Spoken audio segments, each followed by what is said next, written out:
প্রথমে একটি মোটা বুক নিবেন, তার দুই পাশে দুইটি পাইপের মতো দুইটি লাগিয়ে নেবেন ভালো করে কস্টিপ দিয়ে। তারপরে মাঝখান দিয়ে দুটি কাটিয়ে এভাবে ঢুকিয়ে দিবেন। চারপাশে চারটা বোতলের মুখা দিয়ে আপনারা অবশ্যই চাক্কা বানিয়ে নেবেন। দেখুন কত ইজিলি এখন এই চাক্কাগুলো ঘুরতেছে। এভাবে আপনারা সবকিছু সেটিং করে নেবেন। তারপর লাগবে একটি বেলুন আর একটি পাইপ।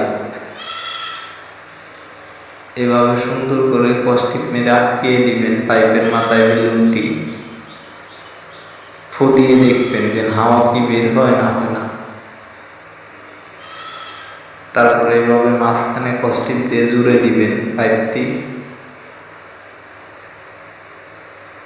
জোড়ানো শেষ হলে দেখেন বেলুনটি ফুলিয়ে দিলেই গাড়িটি হুড় হুড় করে চলছে।